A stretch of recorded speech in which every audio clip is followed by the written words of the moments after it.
আচ্ছা, আমি আপনারে একটা বিষয় জানতাম চাইমু আপনার বড়ইখান্দি সম্পর্কে। আরও একটা বিষয় নয়, কয়েকটা বিষয় বড়ইখান্দি বা দক্ষিণ সুরমার বিষয় লইয়া। ভিউয়ার্স, কামরুলের রাসেল সবসময় আজাইরা ফেসাল লইয়া আই। আজকেও আজাইরা ফেসাল, তবে একটু ওয়েটেবল আজাইরা ফেসাল। কিছু ইতিহাস হিস্ট্রি বা একটু অতীত ফিরিয়ে যাওয়ার লাগিয়া আজকে কিন্তু আমার বড় ভাই শ্রদ্ধেয় আকিকুর রহমান আকিক ভাইয়ের লগে আমি কিন্তু আজাইরা ফেসালের নাম লইয়া আইছি। তাই কিন্তু আবার দক্ষিণ সুরমার সমাজ কল্যাণ সমিতি ইউকের চেয়ারম্যান। এখানেও দীর্ঘ বছর থেকে তাই আসেন। কমিউনিটির ম্যাক্সিমাম আমরা অনেকের বড় ভাই, আমরা মুরব্বী হিসেবে তান্ডে দেখি, আমরা সুখে দুঃখে তান্ডে ফাঁসে পাই। আমরা আকিক ভাইয়ের লগে তোরা বিষয়বস্তু নিয়ে আজকে আলাপ শুরু করি। আসসালামু আলাইকুম আকিক ভাই। ওয়ালাইকুম সালাম। আপনি বিলাতে কত বছর থাকি কেন? 30-35 বছর। 30-35 বছর থেকে আপনি এখানে আসেন। আচ্ছা, আমি আপনারে একটা বিষয় জানতাম চাইমু আপনার বড়ইখান্দি সম্পর্কে। আরও একটা বিষয় নয়, কয়েকটা বিষয় বড়ইখান্দি বা দক্ষিণ সুরমার বিষয় লইয়া। হ্যাঁ, আপনার এলাকাত দক্ষিণ সুরমাত কয়জন বিচারই আসলা? আমরা নয়, আমরা আরও যারা আমরা এক স্টেপ মুরব্বী আসলা তারারও সিনিয়র হেরা, তো তারার সম্পর্কে জানতাম চাইমু, কয়েকজনের নাম আমি লইমু। এরার লগে আপনার কিভাবে জানাশোনা আছে এরার সম্পর্কে একটু আপনি আমার কইতা। আমি আপনার অফারের কয়জন মুরব্বী সম্পর্কে জিকাইমু, হফারের কয়জন মুরব্বী সম্পর্কে জিকাইমু। হ্যাঁ, বড়ইখান্দি অঞ্চলের কয়জন মুরব্বী আসলা, তার মধ্যে সোহেল মিয়া সাহেব, গুলাম হোসেন সাহেব, তারপরে দারামিয়া আসলা, আহমল হোসেন সাহেব, ওলা কয়জন বিচারি হলোর নাম কিন্তু আমরা এখনও শুনতাম পারি। আমরা বিভিন্ন মানুষের আমরা মায় মুরব্বী হলোর মুখও শুনি। এরার সম্পর্কে আপনি একটু কইবা, এরা কিভাবে এই সময় বিচার সামাজিক ব্যবস্থা পরিচালনা কর্তা, যার কারণে আজকে এত বছর পরেও তারার একটা নাম ডাক রয়ে গেছে, তারার সম্পর্কে আপনি একটু আমরা কইবা। ধন্যবাদ রাসেল, খুব সুন্দর একটা কোয়েশন করছো।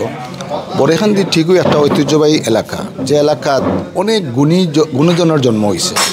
আর যে কোয়েশন করছো তুমি, যে বিচারি কয়েকজনের নাম, সত্য কথা বলতে গেলে আমার ছোটোবেলার গল্প, আমি আকিকুর রহমান আকিক, আমার এক চাচা জেনারে আস্থা বাংলাদেশের প্রায় প্রত্যেক কোনার মানুষের জানে চিনে, তাই নইলা সোহেল মিয়া সাহেব। আপনারা নিশ্চয় জানেন, তানোর আজকের মৃত্যু হয়ে গেছে প্রায় 20-25 বছর হয়ে গেছে। তবে আল্লাহর কি কুদরত ধোকা, এখন পর্যন্ত আজকের বাচ্চাও তানরে চিনে, নাম কইলে কয় অমুক। তো এই যে প্রশংসিত একটা বিষয়, এটা কুদরতি, হয়তো শাহজালালর দোয়ায়, শাহজালালর উত্তরসূরিয়ারা। অর্থাৎ আমি দেখছি আস্থার দক্ষিণ সুরমাখানে পুরা সিলেটবাসী যত বড় বড় দুর্ঘটনা হোক আর সুঘটনা হোক, দেখা গেছে এমন কেওয়া সৃষ্টি হয়েছে যেমন শেষ অন্যা, আইন আদালত পুলিশ কেউ মানেন না। অথচ সোহেল মিয়া গেছেন, গিয়া কইছেন প্লিজ আপনারা, আমিও মুখ আইছি, আপনারা একটু নীরবতা হোকা, আস্থার দেশ শান্তি হয়েছে। তৎক্ষণাৎ সময় আমি অতটুকু জানি যে কেস মামলা করে হাজার হাজার টাকা নষ্ট করা মানছে, কিন্তু সোহেল মিয়া কইছেন 1 টাকা নষ্ট করি না, তুমি আও সব শেষে তো আফস কৌটো গিয়া তো তোমরা বিচার পাইতাই, এই বিচার আমি তোমার দিয়া দিব। আমি এলা বহুত বিচারের সাক্ষী, যে থাইন যেভাবে করিয়া গেছেন তার থেকে আমি কিছু শিখছি বিদায় আজকে আমি আকিকুর রহমান আকিক হয়েছি। ধন্যবাদ। আকিক ভাই, আমরা সোহেল মিয়া চাচা সম্পর্কে শুনলাম। এখন যদি আপনি আরও 2-1 বিচারি যে আরও কইলাম, তারার ব্যাপারে আপনি আরও একটু করে কইতা, তারারে আপনি কিলা জানেন, চিনেন, কতটুকু দেখছেন? দক্ষিণ সুরমাত আরও বড় বড় গুরু হলোর জন্ম হয়েছে, যেমন হামিদ মিয়া সাহেব, আপনার এই আবু মিয়া সাহেব, দারা মিয়া সাহেব, মনু মিয়া সাহেব, শেষ পর্যায়ে গুলাম হোসেন সাহেব এবং মোহন চেয়ারম্যান, আপনারা নাম অনেকে জানেন। বিভিন্ন তরিকার মানুষ, কিন্তু সকলের আদর্শ এক আছিল।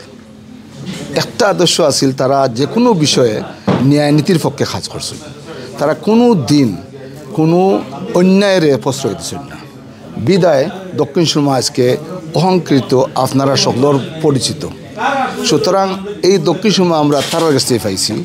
আমরা কোনো কিছু এখনও করিয়ে ওঠা সম্ভব হইছে না, আর ওইব করিও জানি না, কারণ বর্তমানে দেশের অবস্থা আপনারা জানেন, কেউ হারে মানে না।